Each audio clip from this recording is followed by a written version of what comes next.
Hello दोस्तों, कैसे हैं आप सभी। आज आप लोगों का हमारे चैनल मिशन इन्फिनिटी में आपका स्वागत है। दोस्तों, आज हम लाए हैं केमिस्ट्री का फर्स्ट चैप्टर लेक्चर 3 ईथर। तो दोस्तों, आज हम चर्चा करेंगे ईथर क्या है, ये कितने प्रकार के होते हैं, इसकी बनाने की विधि, इसके भौतिक एवं रासायनिक गुण और इसके उपयोग। तो दोस्तों, इस चैप्टर में हम सबसे मोस्ट इम्पॉर्टेंट टॉपिक्स पढ़ेंगे। फ्रीडल क्रॉफ्ट अपक्रिया जो कि रासायनिक प्रॉपर्टी में है ईथर के। तो आइए हम दोस्तों एक एक करके चर्चा करते हैं हर टॉपिक को। दोस्तों, ये बेसिकली एग्ज़ाम के बेसिस से बहुत ही इम्पोर्टेंट, चाहे वो क्लास 12 का एग्ज़ाम हो या फिर कोई आईआईटी लेवल का एग्ज़ाम हो, तो ये एग्ज़ाम के बेसिस से बहुत ही इम्पोर्टेंट लेक्चर है। तो इसे आप प्लीज़ स्किप करके मत देखिए, क्योंकि आप स्किप करके देखें तो कुछ चीज़ें अच्छी से समझ में नहीं आएंगी। दोस्तों, आइए हम चर्चा करेंगे। तब तक के लिए हमारे चैनल को सब्सक्राइब कर दीजिए, लाइक कर दीजिए और अधिक से अधिक शेयर कर दीजिए। तो आइए दोस्तों, हम चर्चा करते हैं कि ईथर क्या होता है। दोस्तों, बेसिकली ईथर क्या होता है, तो हम ईथर के बारे में जानते हैं। दोस्तों, वह यौगिक जिनमें दो एल्किल अथवा एरिल समूह जुड़ा होता है के साथ एक ऑक्सीजन परमाणु उपस्थित होता है, उस यौगिक को ईथर कहते हैं। दोस्तों, ईथर की बात करें तो ये बोल रहा है दोस्तों, ऐसे यौगिक जिसमें दो एल्किल या एरिल समूह। एल्किल ग्रुप की बात करें तो दोस्तों आर को एल्किल ग्रुप बोलते हैं। दो एल्किल ग्रुप तथा एक ऑक्सीजन परमाणु से जुड़ा होता है, उसे ईथर कहते हैं। दोस्तों, ईथर का जो सामान्य सूत्र होता है दोस्तों, वो होता है ROR-। ये जो दोस्तों ROR- है, ये एक असममित ईथर है। दोस्तों, ये ईथर के प्रकार में आता है, सममित ईथर और असममित ईथर। जो ईथर होता है वो दो प्रकार का होता है बेसिकली, एक सममित ईथर होता है और एक असममित ईथर होता है। दोस्तों, सममित ईथर क्या होता है दोस्तों, आइए हम देखते हैं। दोस्तों, सममित ईथर वह ईथर होता है यदि ऑक्सीजन परमाणु से जुड़े दोनों एल्किल व एरिल समूह एक समान होते हैं। दोस्तों, एक समान होने का मतलब उसका जो सामान्य सूत्र होगा दोस्तों ROR होगा। मतलब अगर हम बात करें, यदि इसमें जैसे CH3 है, तो इसमें जो ऑक्सीजन परमाणु जुड़ा होगा वो बेसिकली CH3 से ही जुड़ा होगा। या C2H5 है, तो ये बेसिकली C2H5 से जुड़ा होगा। कहने का मतलब दोस्तों, ये जो एल्किल ग्रुप है और ये जो एल्किल ग्रुप है एक समान रहेंगे, ये भिन्न नहीं होंगे, जो भी ऑक्सीजन परमाणु से जुड़े रहेंगे। इसे क्या कहते हैं, सममित ईथर। दोस्तों, हम बात करते हैं असममित ईथर की। असममित ईथर देखते हैं दोस्तों। असममित ईथर क्या होता है, यदि ऑक्सीजन परमाणु से जुड़े दोनों एल्किल व एरिल समूह असमान होते हैं, असममित ईथर कहलाते हैं। अब असममित ईथर की बात करें दोस्तों, जैसे एल्किल ग्रुप जो हैं वो सामान्य नहीं है। दोस्तों, ये इसका सामान्य सूत्र क्या होता है, ROR-। अब इसकी बात करें, अगर इसके फार्मूले को रखते तो एक अगर हम CH3 रखते हैं तो एक को हम C2H5 रखना पड़ेगा, या इसके स्थान C2H5 के स्थान पर हमें C3H,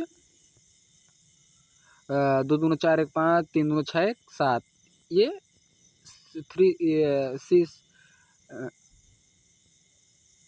C3H7 रखना पड़ेगा। ये बेसिकली रखना पड़ेगा। हम इसके स्थान मतलब ये भिन्न रहेंगे, एक समान नहीं रहेंगे। ROR- इसका जो होता है ये सामान्य सूत्र होता है। R- का मतलब है दोस्तों, ये R से भिन्न होगा, ये एक समान नहीं होगा। क्या कहलाएगा, असममित ईथर। दोस्तों, हम अब चर्चा कर लिए, सममित ईथर हो गया, असममित ईथर हो गया। और दोस्तों, हम बात करें ईथर की, ईथर भी होता है ऐसे एल्किल व एरिल समूह जिससे एक ऑक्सीजन परमाणु जुड़ा होता है, ये उसे को ईथर कहते हैं। तो आइए हम चर्चा करेंगे ईथर बनाने की विधियों पर, हम थोड़ा नज़र डालते हैं ईथर बनता कैसे है। दोस्तों, हम ईथर बनाने की बात करें अगर, तो सबसे पहला जो बनाने की विधि है दोस्तों, वो क्या है, एल्कोहलों के निर्जलीकरण से। जब हम दोस्तों एल्कोहल का निर्जलन करते हैं तो हमें एक ईथर प्राप्त होता है। दोस्तों, कैसे प्राप्त होता है, आइए हम उस समझते हैं एल्कोहलों का निर्जलीकरण। दोस्तों, हमें एल्कोहल दिया है, हम CH3 OH ये एल्कोहल लेते हैं। जब हम इसका निर्जलीकरण कराते हैं तो मतलब HOH, इसको दोस्तों ये H2 है, H2O है बेसिकली, इसे HOH लिख सकते हैं इसी रिएक्शन को कराने के लिए। जब हम दोस्तों इसका निर्जलन कराते हैं तो हमें क्या प्राप्त होता है, एक ईथर प्राप्त होता है दोस्तों ACH3।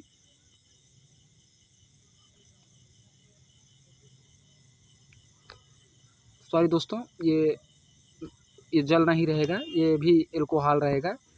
तो ये दोस्तों क्या होगा, OCH3 OHCH3। अब दोस्तों जब हम इसकी चर्चा कराते हैं, निर्जलीकरण कराते हैं, तो इसमें निर्जलीकरण का मतलब होता है दोस्तों जल निकल रहा है, निर्जलन हो रहा है, मतलब जल विहीन हो रहा है। तो ये CH3 एक CH3 ये CH3, अब ये H और AOH ये निकल क्या बना लिए, H2O बना लिए। ये मतलब जल निकल गया है इस फार्मूले में से। तो हमें बेसिकली बचा क्या, CH3 बचा, यहाँ पर ये O बचा और ये CH3 बचा। तो क्या बचा, CH3O और CH3। ये क्या है, एक ईथर है जिसे सम्मित ईथर कहते हैं। इसकी हम दोस्तों अगर बात करें एक और रिएक्शन की, हम देख लेते हैं। एक और रिएक्शन की बात करें अगर दोस्तों, हम CH3 लेते हैं, OH लेते हैं, प्लस एक OH C2H5। ये दोस्तों असम्मित ईथर का उदाहरण है। अब ये दोस्तों HOH मिलकर क्या बना लिए, H2O बना लिया जल, और प्लस अब दोस्तों ये CH3 बचा और ये C2H5 और एक यहाँ O बचा। तो क्या बना, CH3O C2H5, ये बचा असम्मित ईथर बना। दोस्तों ये क्या है, एल्कोहलों का निर्जलीकरण से जो है ईथर की प्राप्ति है। तो ये दोस्तों इसका बेसिकली ये सूत्र लिखा गया है इसी रिएक्शन का, ये यार एल्किल ग्रुप को प्रदर्शित करता है, तो आपको पता ही है।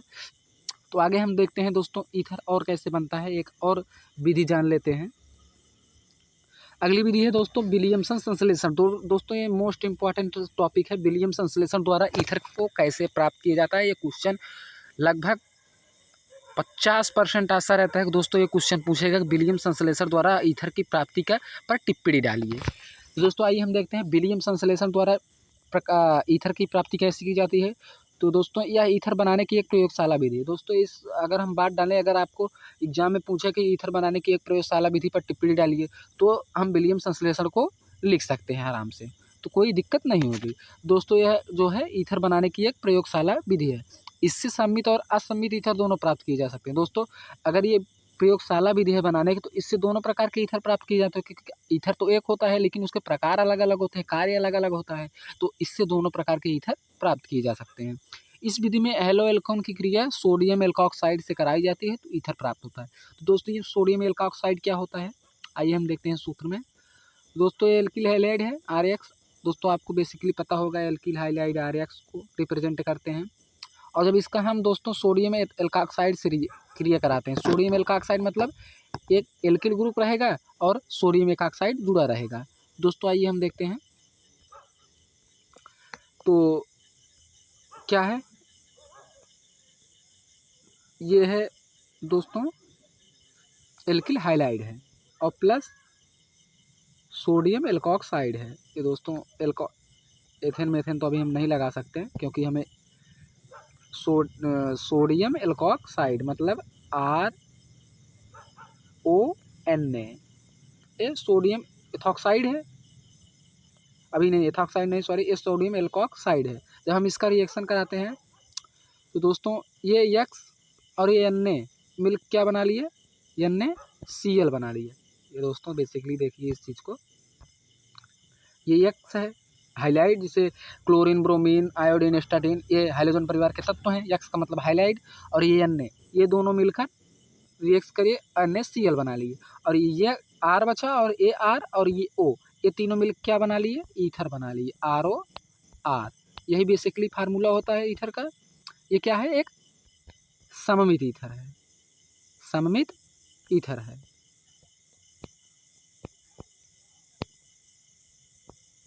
सममित ईथर, इसे सममित ईथर कहते हैं।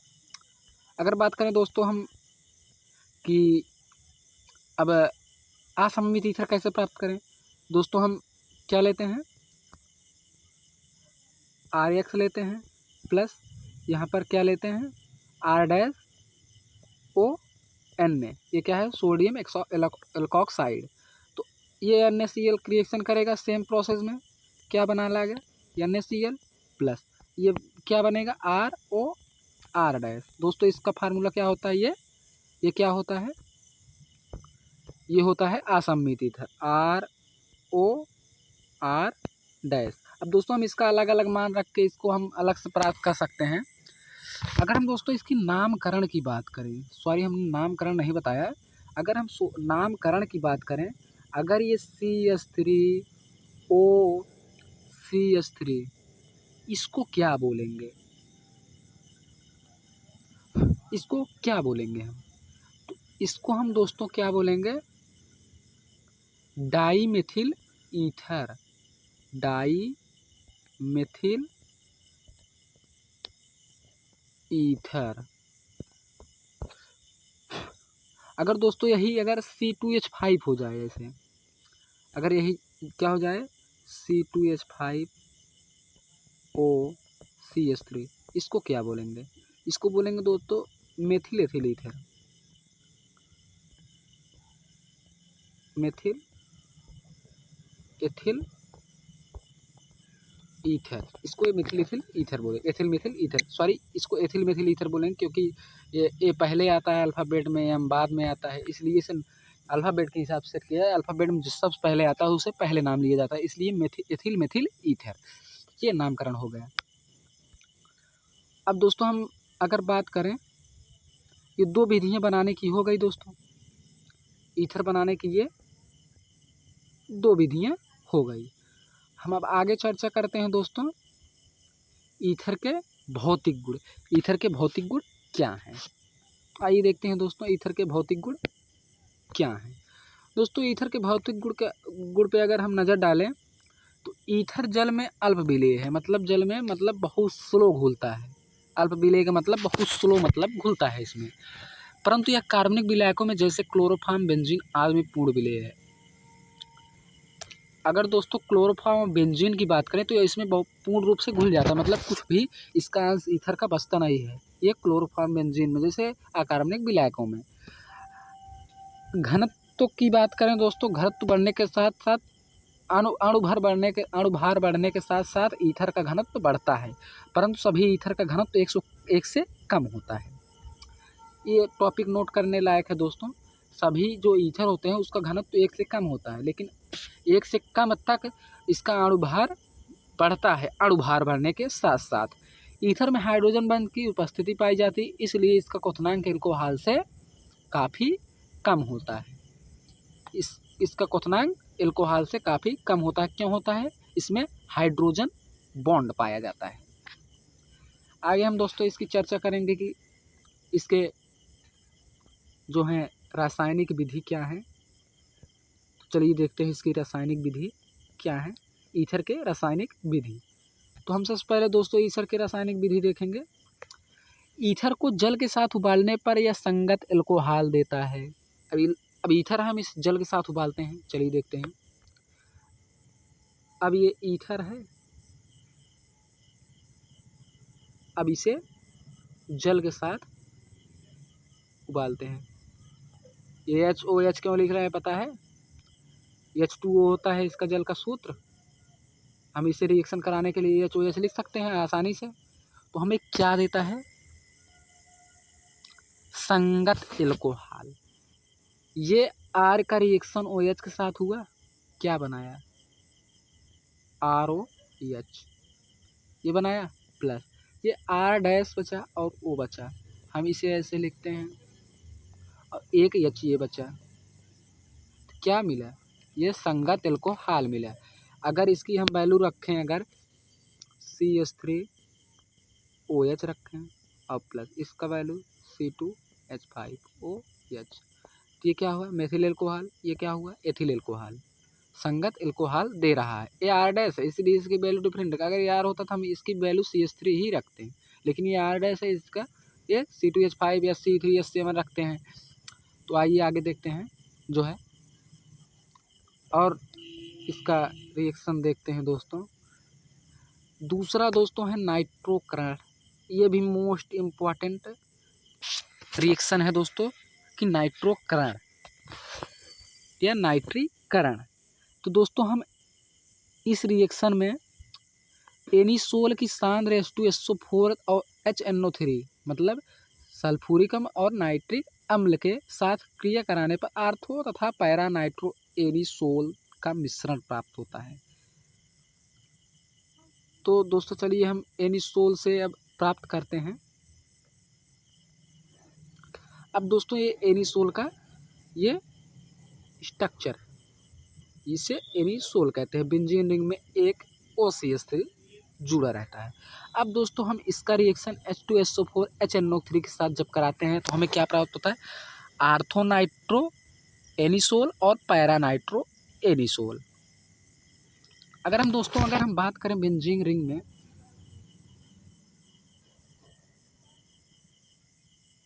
आर्थो कब बोला जाता है और पैरा और मेटा कब बोला जाता है। दोस्तों ये बेंजीन रिंग है। अगर दोस्तों इसमें कोई भी चीज़ जुड़ा है मान लीजिए, तब इसे क्या बोले हैं, पैरा। इसको क्या बोलते हैं, पैरा। अगर यहाँ जुड़ा है, ठीक।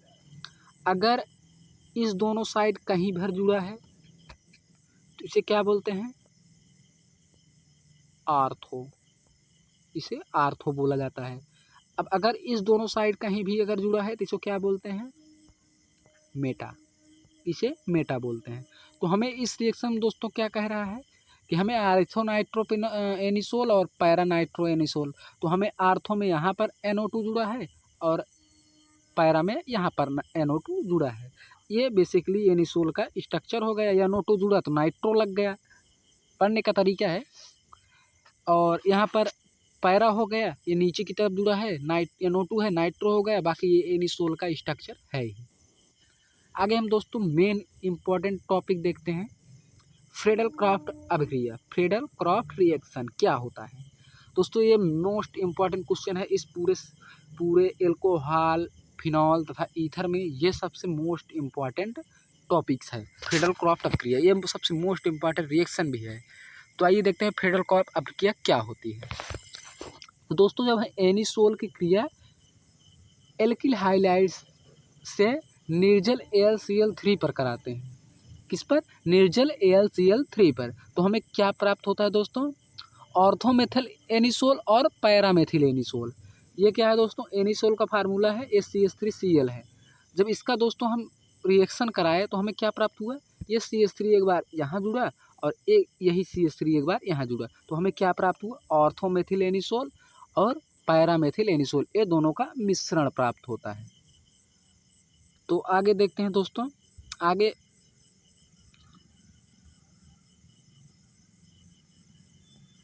हम चर्चा करेंगे दोस्तों उपयोग, ईथर के उपयोग के बारे में आज हम देखेंगे दोस्तों।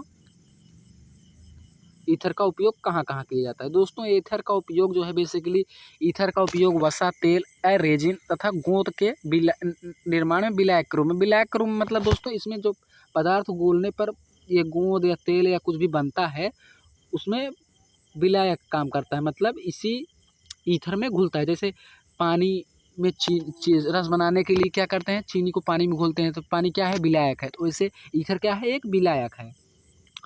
डाई एथिल ईथर का उपयोग शल्य चिकित्सा में निश्चेतक के रूप में किया जाता है।